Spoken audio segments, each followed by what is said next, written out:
Hello, Guzzin affiliates and associates, and welcome to your Week 13 NFL recap. My name is Michael the Sleek Greek Hajapanos, and I'm here to present you all the fun and interesting things that happened in Week 13, and we have a jam-packed episode. So stay tuned and sit tight while I present you the ups and downs that we went through and all the turmoil and all the turkey as we suffered through Week 13. Welcome back, Guzzin affiliates and associates, and right now we are going to kick off the notable NFL moments of Week 13. Now, what a tumultuous Week 13 we had. Big word, I know. Look it up. I don't know the actual definition, but it was a lot of action, jam-packed, a lot of shocks, a lot of upsets, a lot of Thursday night football, and man, what can we say besides what a crazy week it is? Let's start off with some notable things. Young Ho Koo on Monday night. What happened there? That kick wasn't a kick. It was a flick of his foot to the ground in the grass, and a couple pieces of strands of dirt of a turf field kicked up. So no one knows what that was. Weird as hell. The explanation even weirder. Not going to even insert it. It doesn't make any sense. So that was interesting. That was fun to watch. Speaking of fun to watch, if you were a fan of the Seahawks defense, you loved the Vikings game. If you were a fan of the Vikings, you hated it. I know there's a couple people out there that are watching this that weren't fans. A lot of interceptions, a lot of defensive touchdowns, a lot of sacks, a lot of turnovers, a lot of fumbles. What wasn't there? A lot of offensive touchdowns. Yeah, bad week if you're a Vikings fan. Great week as a Seahawks fan. Playoffs look good for you. Other than that, we had a Sauce Gardner injury. Yes, 2 first-round picks and A.D. Mitchell went to the Jets, and we got an injured cornerback who hasn't been the same since his rookie year. Being a Colts fan has its ups and downs. Other than that, speaking of ups and downs, we have the Steelers organization, where an old man takes a hit from a Bosa, and he's down on the ground. And that man was white, shockingly. But yes, Aaron, the guy, Rodgers, discount double check you might know him as, back in his heyday, not his 80-year-old self now, is injured, kinda, maybe playing through a broken wrist or something like that, who knows. But the Steelers are down bad. You got Big Ben talking in some podcasting world that Mike Tomlin needs to go coach Penn State and get a fresh start. It is a hot mess as a Steelers fan. You had so much hopes with Burrow out, Jackson out, the division wrapped up. I mean, you had the Browns. Other than that, what are you going to do besides win? You don't. So we'll see how that division does, but that is tumultuous, to say it again. But yeah, crazy division that's going on there. And last but not least, 2 amazing catches that really kind of went under the radar in terms of what happened just in the NFL of who won, who lost. But you had the Rams, who lost to the Panthers, mind you. Crazy to say that with Stafford on the other end of this. Puka making a hell of a one-handed catch. Sick grab, great play. Then to get outdone by Treylon Burks with the Commanders, who also lost. So if you had a great catch in a tough position, you probably lost the game. Crazy to say, but Broncos are doing great. The Patriots are doing great. If I told you a few years ago it'll be Broncos-Patriots in the Super Bowl, you'd be, oh, Brady and Manning didn't retire yet? No, you're wrong. It is Drake May and Bo Nix. I'm tired of these dynasties. I'm at least tired of the Patriots dynasty. And we're going to get into another dynasty that I'm absolutely tired of. Let's kick it off to our next segment. Welcome back, Guzzin affiliates and associates, and here we go, kicking off the Week 13 Fantasy Football Recap for your Guzzin Affiliates League. And we're going to kick things off with one of the best games of the week, high-scoring action from really one side, and I'm very happy to say Justin Tucker loves Nautilus. Justin Tucker also loves not getting signed to teams, but Big D gets a big dub this week against Vice Commish, which had some implications in the league for personal reasons. But man, 148-76, great performance all around. Top scorer for Big D is the 28-point Seattle Seahawks. We were talking about a turnover-filled game, and they benefited from that. What a performance. Big D led the whole way. It's hard to say anything else besides wonderful performance. 148 points, really high scoring performance from him, who's gotten 50, 60 points a couple weeks. They finally came together, and so we'll get his take on it a little later. But Vice Commish takes another L, and we'll also get that shown off in a little bit. But going to the next set of games, we had This Is Our Hadge, This Is Our Team, We Bleed Blue, and they've been bleeding a lot recently. Not just this fantasy team, but also the Colts, but we'll talk about that never, because I hate that. But Vin DeZekiel Elliott took the dub against This Is Our Hadge, This Is Our Team, Will. So Vanessa beat Will. A lot of relationship battles here. But we have 110 to 95. It was a close game. Great performances all around. Can't say anything but what a game, and a lot of implications here with the fantasy playoffs. 7-6. It may make the cut. It may not. Week 14 is going to determine a lot. But Vin DeZekiel Elliott secured their spot in the fantasy playoffs. So congratulations there. Next, big game again in terms of fantasy implications. Kirk Guzzins versus the G's. The G's win, unshockingly, 114 to 88. And A.J. Brown finally has a game, so congratulations to the G's.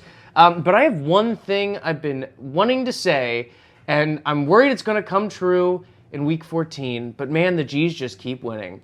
I'm going to insert a clip here of what I think is going to happen in Week 14 of how the G's are going to handle this. The players are on the field, and they are watching the Jumbotron and watching this game with their hopes. Again, their season in the balance here, needing Cleveland to pull off a win. Oh, look at this thing live from Heinz Field. Look at everyone still in position. The fan base. And after that clip, let's get back to this clip. Kirk Guzzins, tough loss. I think officially eliminated from playoff contention. We'll talk about that. But what a team, really. Honestly, a solid team that went under the radar. A little bit more management could have led them farther, I think. But it's all good. Kirk Guzzins officially out, but doesn't mean they're out forever. They could win $5 next week. I think they play someone that might have playoff implications, so it could be a big reason to keep on performing and keep a look at that waiver wire. Next, another big deal. The Deacon Johns face CD's Nuts. 78 to 111. The Deacon Johns come out on top, and CD's Nuts takes their second L. Wonderful performances all around. The newly acquired CD Lamb does the best for them, but that's about it. Rough performances for that squad. Decent performance for the Deacon Johns. Wonderful performance by the Chiefs. I mean, they really kind of carried it for the Deacons. So congratulations there. 8-5. I think it's a 99% chance of making the playoffs now. So pretty secure in that. Feel confident in that. Still matters that the last game is played. I believe the Deacon Johns take on Lads Lackeys, which we will talk about in a minute. But Lads Lackeys, I think there's a slight chance that if the Deacon Johns lose, that it could mean tragedy for the playoffs. So we'll see about that in the last slide. But coming after that, we have Stefan. 82 points to 93 against Lads Lackeys. Lads Lackeys come out on top, getting their fourth dub. What a performance. I mean, 93 points, a lot of other weeks doesn't do it justice, but this week was just enough. They were down going into Monday night, and the kicker for the Patriots came through for Lads Lackeys. So congratulations there, Jordan. A tough-fought last bit of the season. And now I do have tea on Lads Lackeys that, as a good reporter, I got it from an anonymous source, so I will not spill anything. But that is for a future reporter to say, and not me. It's not my duty. But, man, what a performance all around. Really weird week in football, so it led to really weird scores this week. I mean, you had the big D's. Sorry, Dimitri, I'm going to say this. Coming out on top with 148 points, that doesn't happen. I mean, everything felt off this week, a little opposite, and your team usually scoring 50 to 60 to get almost double that and more. It's a little unique, a little Freaky Friday for this for Friday football that happened too. Eagles lost. Anyways, what a performance all around for the Fantasy League. Week 13 here. A lot of implications going into the playoffs, which we will talk about later. And welcome back, Guzzin affiliates. We're going to get into your Week 13 waiver wire. And because I'm filming, recording this, editing this all on Thursday Night Football, probably while the game is going on, not a lot of waiver wire pickups that have not already been picked up. So keep that in mind. This is a little late in the week. So more shoulda, woulda, couldas than there's any available players. But if you need a wide receiver, let's start off with Romeo Doubs. The Packers are looking to get a win to get into the playoffs. They need a couple wins in a row. Wouldn't hurt to pick up a wide receiver. A couple injuries to that core could really set him ahead, but not much there. Not a lot of talent on the waiver wire this week, so just keeping that in mind. Next, John Mechie III.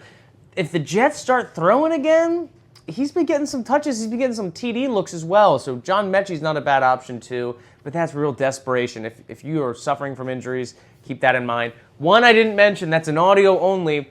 Garrett Wilson is still out there, and he might be back next week. Not that he's been amazing, but I said the Jets are starting to throw again. Garrett Wilson's their number one guy for sure. So Garrett Wilson, if you need a wide receiver just as a stash, if you're playoff bound or you just want to prevent someone else from getting him, he's there. So keep that in mind. Next, shoulda, woulda, couldas. Let's talk about who was there and who's not anymore. You got Adonai Mitchell, picked up by the G's. Wonderful wide receiver. He's the one shown here. He had a catch, wonderful catch. Previously a Colt. Still hurts a little bit. But yeah, Adonai Mitchell was a wonderful pickup. Congratulations there. Next, Chris Rodriguez Jr., running back for the Washington Commanders, not the R word. Chris Rodriguez has been taking a lot of snaps, getting touches over some of the notable rookie running backs that they have there, so another one that was a pretty good pickup. And last but not least, Alvin Kamara, who was possibly out for the season, might be back next week or this week even. He was out there too, available for a short amount of time, but not anymore. Picked up back by the G's. So yeah, that is your Week 13 waiver wire pickup, and hopefully the pickups that you were able to get help you this week.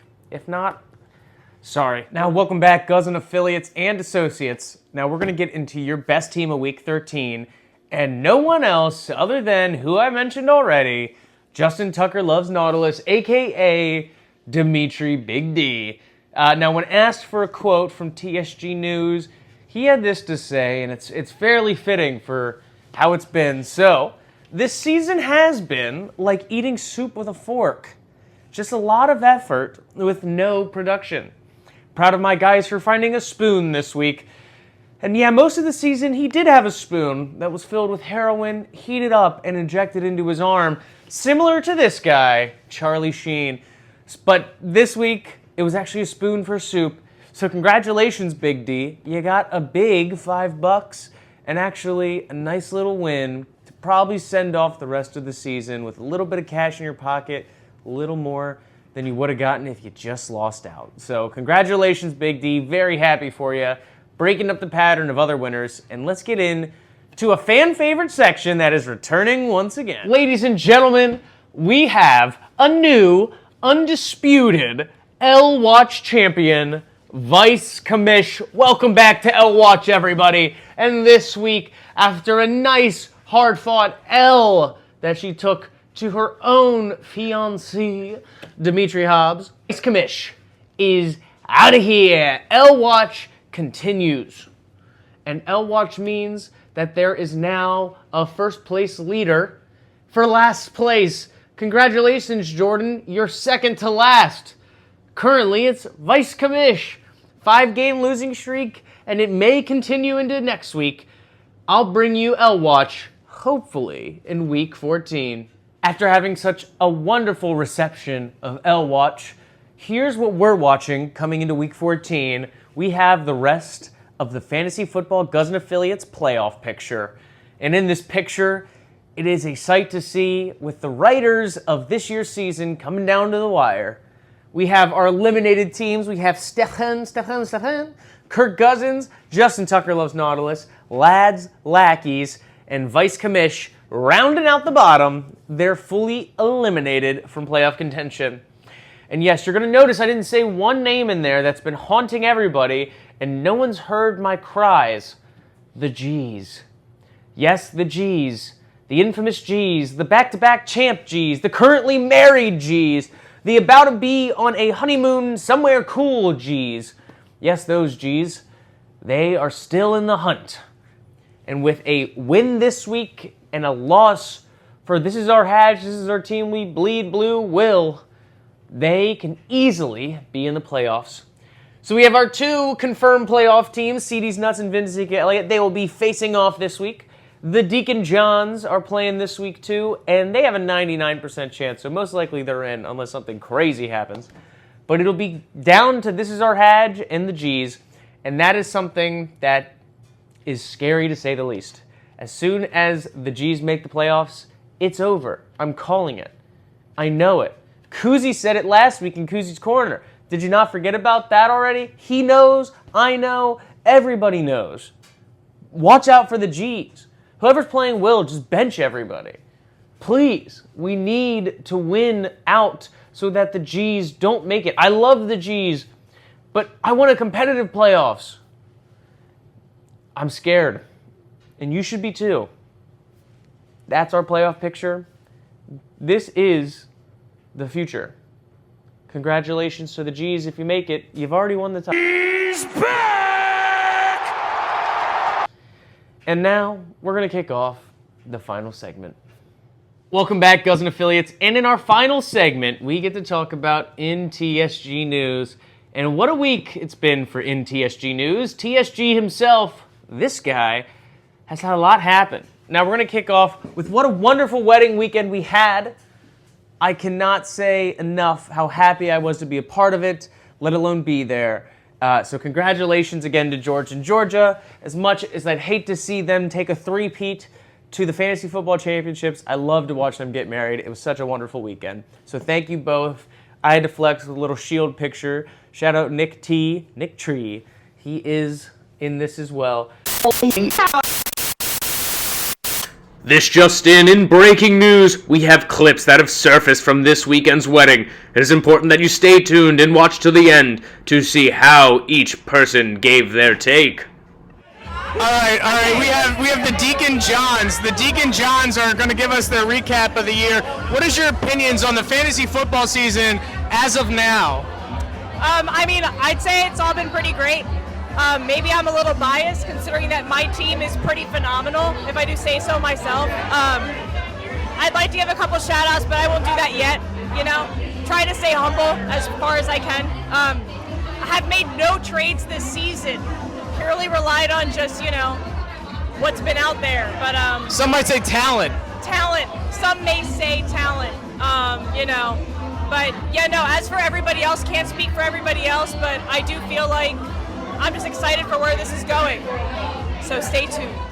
All right, Jordan, many have said you've had a lackluster season in fantasy. What is your opinion, and where do you think the future of the Lads Lackeys goes? It's not been good, but honestly, if I don't finish last, I'm going to be pretty damn happy. Like, I went 9. We got right now Vice Commish versus Justin Tucker, last game of the season. One of them's going to lose, one of them's going to win. And if I just beat one of them, I got more points than them. I got more points than a couple people. Like the G's, but not going to tell ill of them. We're out there, at their wedding, but I'm just saying, not the G's. The numbers are there, just read them, I've just been unlucky this season, honestly. Some players just haven't been performed, but next season's going to be better, and maybe we'll have a punishment next year. I'm glad we didn't this season because I fucking sucked, but, next year in the future, I wouldn't mind something fun, All I got to say is I ran with 2 tight ends in a couple weeks, and I won. Joe Mixon's been stashed all season on my bench. He might make a late season return just in time for the playoffs. Watch out. Joe Mixon. Good luck. Jacoby Brisket, waiver wire pickup. He'll be carrying my team. Yeah. Vanessa's going down. All right, so my process on how to draft a great fantasy lineup. Vin Ezekiel Elliott has been a powerhouse of a team thus far, and it's based solely on how much I think that player would be a good husband at home, how objectively cute I find them, and if they play for the Baltimore Ravens squad. CD's nuts all the way. Mic drop. Damn straight. Honestly, they don't want you to know that. They don't want you to know that CD's nuts all the way. That's the issue. CD's nuts. And that's why I had to trade them CD Lamb for that reason. Because Established a contract. Because their name was CD's nuts.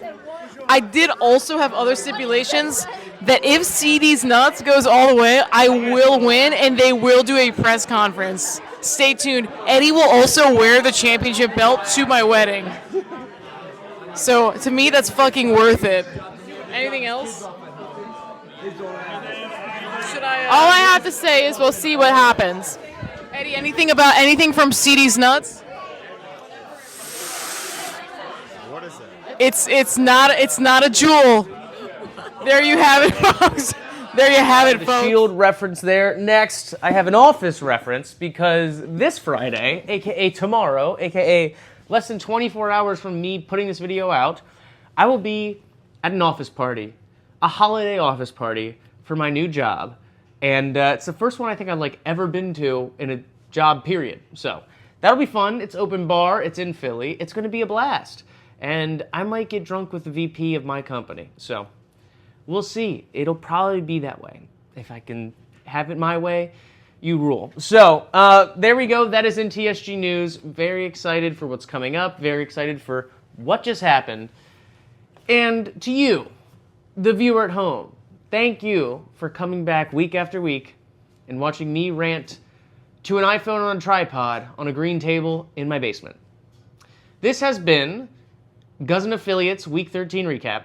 My name is Michael the Sleek Greek Hadjipanos, and I hope you have a wonderful evening and enjoy Thursday Night Football as I bring you the Week 14 playoff finale recap next week.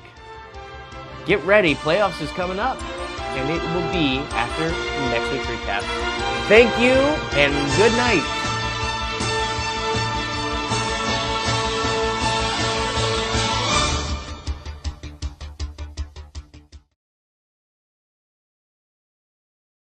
This is our hedge, this is our team, we bleed blue. This is our hedge, whether win or lose, we love them.